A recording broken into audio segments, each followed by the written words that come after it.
So let me first say this about Kayshon's decision. When Kayshon first announced that he was coming back to school, we were all shocked, right? Like, I remember reading the statement and thinking, say what?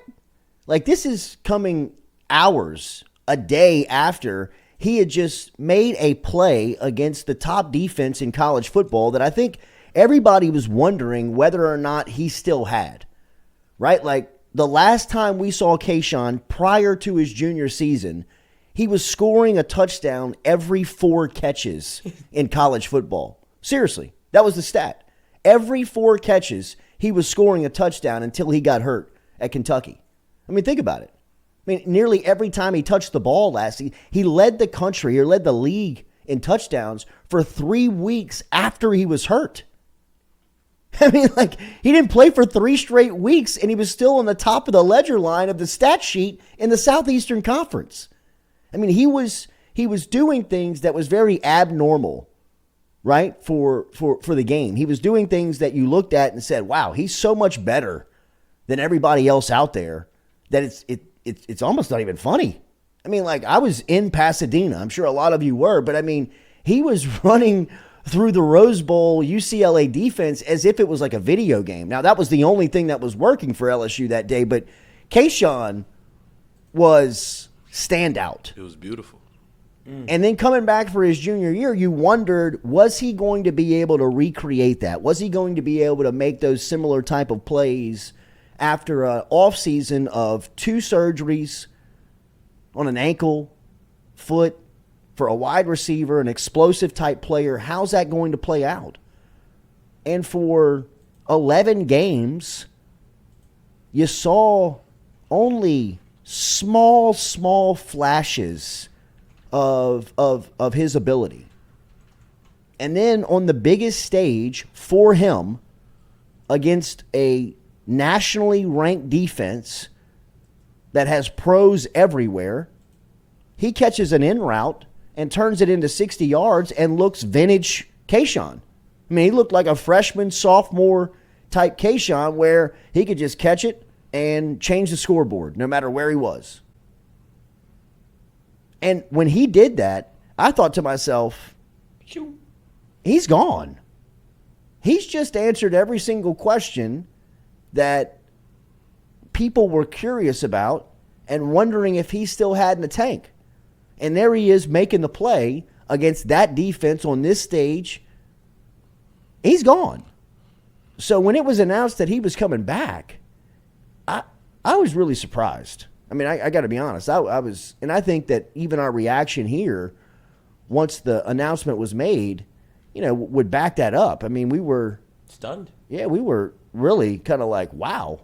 I mean, how good is this wide receiver room really going to be when you keep him and you have all of these guys coming up?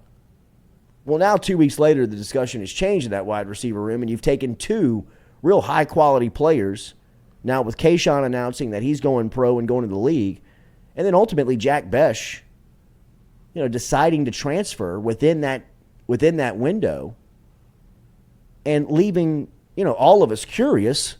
I wonder if he would have known Boutte going to the league if he would have transferred to TCU.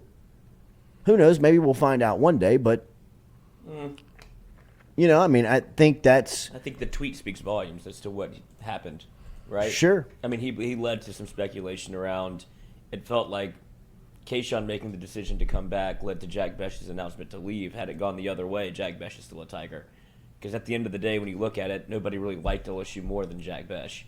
We interviewed him on Mic'd Up a week ago, and he still had an LSU pendant in his room. Like, he was at his house in Lafayette, like his home, like his family home. Yeah. And he still has like LSU's posters on the wall.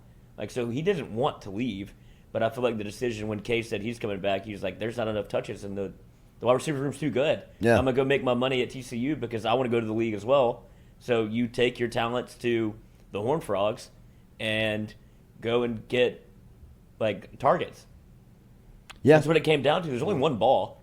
No, I agree. I mean, I think no matter who would have stayed, who would have left, there would have had to have been some shakeup, but because there was too much talent, right? I mean, it still is.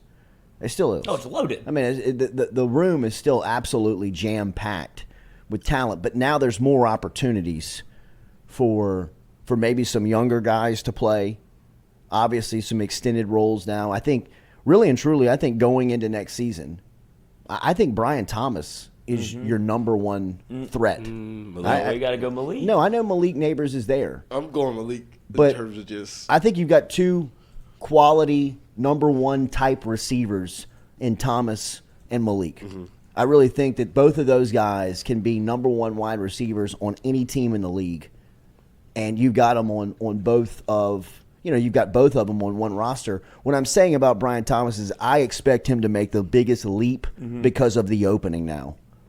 Right? I was a little concerned that Brian Thomas may get clogged up in just a very talented room when you had all of these guys. But now with Kayshon out, with Besh out, it really really does open up, I think, some extended playing time that can turn him in to a number one type receiver every Saturday. I mean, LSU's had two number ones many a times, right? I mean, like on campus at the same time on the same team, they have had two guys that could be number one targets on any team in the league. Go back to Early Doucette and Brandon LaFell. Go back to Jarvis Landry and Odell Beckham, Jamar Chase and Justin Jefferson. I mean, they have had guys that could be number ones on any team playing on the same field multiple times. And I think that now with the wide receiver room having a little bit of an opportunity and some playing time available for some guys to make a jump, I expect Brian Thomas to make the biggest leap. And then, now I think real playing time is on the table for some of these guys like Shelton Sampson coming in, Kyle Parker coming in, Chris Hilton from Texas, Chris Hilton coming off of an injury, Aaron Anderson. Jalen Brown. I think Aaron Anderson's in your top three. I think Well, Aaron. it's hard. I think Aaron Anderson would have been in your top three if Kayshon was here. I think Aaron Anderson might take the spot that Kayshon's leaving. I agree. Put him in the slot and let him go. Like the I three mean, receivers is going to be. I don't know how any set leaves Aaron Anderson off the field. I'd put him at running back too. Just give him the ball. Yeah, that's somebody you have to look. I think we've said this before. It's somebody you have to look like in that Tyreek Hill type mold, where however you got to get it to him. Like he's certainly going to be on special teams. He's going to be your punt returner, kick returner. But if you can put him in some sort of like 3 wide receiver set where you put him in the slot, put him in motion, like pop pass, and just get him. Put him going. everywhere. Like Right. yeah, you That's about what I to say, put him at running back. Put him everywhere. That usage rate just went up. Silent steps, Jordy. Who do you think gets number 7 now? I would think that Malik would probably be a prime candidate for it. Me and Lloyd talked about this morning. I said I think Malik might just keep 8. He may. Malik doesn't seem to care about any of that kind of Right. stuff. He's just like wants to work. I've Give it to heard Perkins. this Give discussion it to- about a give lot. it to I mean, Perk. like Derek Stingley didn't care about 7 when he was number 24, but I think when you get presented, I mean, Jamar Chase always said he wanted to stay Uno, and then he got presented number 7. He's like, I think I might want to do it. I think I might want to do it. So I mean, Same thing with K. He was I'd take it. It's different when Leonard calls you, Yeah. and Tyrann Mathieu calls you, Patrick Peterson calls you and asks you and You tells wanna wear you, 7? hey, bro, we're thinking about you. You're part of the club. Like, you want to hop in this group no, chat? man, I think I'm going to keep 8. Yeah. Like, Then you get kicked out the group chat. yeah, and it's like, damn the it. The 8 group is pretty cool too. You I got don't- Patrick Queen. You got some dudes in that 8 That's group. what happens when you go to LSU, NFL, SU. Like you got guys everywhere. That's why you probably won't see. Like I would imagine that the obvious choice would be Perk, if you really wanted to. But it seems like he wants to be 40. They don't make perk 40s. So yeah, I'll take a Perk 7. One Just of take one. 2 of them. I know. Perk 7. I mean, it'll look electric. And he would be like we talked about this a little bit, but he would be the 3rd sophomore ever, because you had Leonard who got it as a freshman, Patrick who kind of started the tradition, and Tyrann got it when he was a sophomore or a junior. He was a sophomore. Sophomore. So I mean, that's the elite club that Yeah. you're joining. Stingley got it when he was a junior. Yeah. Stingley got it when he was a junior. Yeah, Jamar was a junior, didn't play in it, but that's like, if you want to flip the tradition, because it feels like people don't even like 7 anymore. I feel like it's cursed. Perk is going to be, he'd be just fine. Mm-hmm. No, I agree. It's undeniable. I agree. I keep seeing people in the chat talk about Kayshon being a 3rd-round pick. Y'all obviously don't understand how the draft process works. Yeah, I don't like. Nobody's going to let him drop that far. If Kayshon can still make that play that he made in the first weekend of December against Georgia's defense, there's a lot of people that are paying attention to Kayshon at a high round pick. Does he get to go to like LSU's pro day? Absolutely. Yeah. Or is he like? Well, I didn't know if he was. With the magnitude of what's Brian happening. Kelly what's going, already sent out his tweet. We're good. Yeah. So because that's all. That's what he needs is a pro day and the combine, and you're going to be like, oh, he runs a 4.4 like or 4.38. And then jumps 40, and you're like, oh, duh. Okay, never mind. Don't overthink it. I don't care about his if it's school. No, like we ain't playing school at the NFL. The same thing with Smith and Jigma. You think they care that he didn't play all year and he's not playing in the playoff? No, As long as that hamstring's ready for the combine. They do not. Like They do not. They watched the tape from the Rose Bowl last year. Yeah. And exactly. There's enough film out on Kayshon where people have seen his ability and saw him make that play against Georgia and say, if that's who he is, we can't not pay attention to him. I mean, like, we can't not take him. You know, the Packers are looking at a wide receiver. He's not going to tumble to the 3rd round if he can still play like that.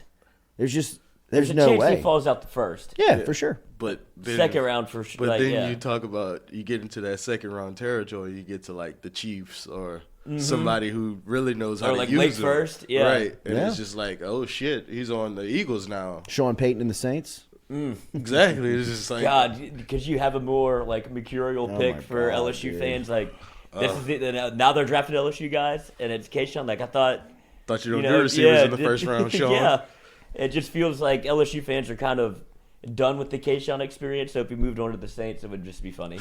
He like, would. yo, he's back. It's like, Look at damn, this. I do like him. I like him still again. here. Yeah. I mean, think take him. about it. He's not Jamar Chase, but Jamar sits out a year and goes top 5. If Kayshon doesn't play at all, the last film you see on him is his first 2 years in college football, and you're obviously curious about the injury, but knowing that he can still run like that and take a crossing pattern against Georgia's defense and go 60 to the house is something that not a lot of people in college football can do. I mean, it's just there's too much speed. There's too much talent out there. And for you to be able to make that play, you got to be upper echelon type talent, and that's where he is. It was very confusing on why he was coming back. It really was. I mean, I thought that when he was making the announcement or when it was perceived that he was coming back, it was a little head-scratching. And it just felt like the year left a bad taste in his mouth, right? Like it feels like I'm better Yeah. than, like I can be yeah, better but like, than this. you know, in the same sense of like, it would be the same thing I would tell Arik Gilbert. just You go. know? I mean, dude. Go test. go to the league, dog. Rather than trying to redeem yourself in college football, forget about it. Just go get money. Go get paid for doing all You this. can redeem yourself in those meetings, I promise. Always. You know what I mean? Like, are you a football player or not? Do you want to be a football player? Then go be a football Go play player. football. Yeah, go be a professional football player. You can Smoke do as much weed as you want. You can do well, and you can also have help. You know, I think from a Arik Gilbert standpoint, but from Kayshon's standpoint, it just you don't need to come back to redeem yourself at LSU. No, You but know, it's a like great it's story. you know, I mean, it's okay that if you struggled 1 out of 3 years when the other 2 you were an All-American. Yeah. You know, I mean, it's I think people here know what he means. And then in the other sense of it, look, I think for what Brian Kelly's trying to build and what Brian Kelly has going on, it might be best time for Kayshon to go to the league. You know, I mean, and that's okay. You know, like we talked about last season where Kayshon needs Brian Kelly and LSU more than Brian Kelly and LSU needed Kayshon. And, you know, while the numbers and the stats may not have worked out like everybody wanted them to, I think the mentality and the spirit of what Kayshon played football with from about the 3rd or 4th game on was something that we didn't expect to see. I mean, his leadership that he showed on the road in Florida, in the locker room, bringing people together and having a message for people, the on-the-field leadership that he showed in times that, hey, he wasn't the primary guy. And then when he had his opportunity in the game in the SEC championship late in the season, he made a play. And I think that's from both sides, that's how it worked out. And, that was the purpose, I think, of this one season together, is that Brian Kelly wanted to see if he could make, Kayshon be the center of the offense, a guy that had been that in his previous 2 seasons. And Kayshon was looking for a little bit of some help with his, maybe his mentality and his leadership ability. And that played out as well. The numbers and the stats didn't, but if he can go to a pro day and he can, test like it looked like he could still run in the first weekend of December, I think he's going to be okay. And who was it? The coach that came on and said, like, y'all still haven't seen the extra gear that Kay has. Coach Antoine. Yes. I mean, against Georgia, he didn't even seem like he was running hard. Like, he was just gliding. Like, he's just in 4th gear, but I got 5th and 6th. Yeah, I'm just using 4th right now. So, I think this is going to work out for everybody. Yeah. I really do. It was Lanyap, right? I think that Kayshon, yeah, it absolutely was. I mean, when he was coming back, you were thinking, wow, this is embarrassing. I mean, this is kind of embarrassing how much talent the wide receiver room has. I got to the point that I thought it was like everybody was going to run it back after Kay announced he was coming back. I thought it's like, all right, Jaquilin Roy's going to come back. Like the whole, the whole squad was going to run it back for a natty. But obviously that's not what happens. You lose more than you gain. But the way that Brian Kelly was able to operate the transfer portal, the talent you have on the team, and the way that he was able to recruit, LSU is in a good spot. I like where we're at. No doubt. You get Greg Brooks back. And now, exactly. And now it totally feels like it's a Brian Kelly. Like that, Keyshawn feels like kind of the last piece of the Orgeron puzzle. And I'd love to see one of those young kids play at wide receiver. Oh, yeah, like Sheldon Sampson. Oh, I'd love man. to see Just Sheldon. throw him in there and see what happens in the red zone. You know what I mean? Fade. Yeah, just throw him fade. Throw a wide receiver screen to Jaylen Brown, see Let what him he play does. the bowl game. I mean, hey, let him. it was, it's just going to be, it'll be interesting to see how that room shakes out now.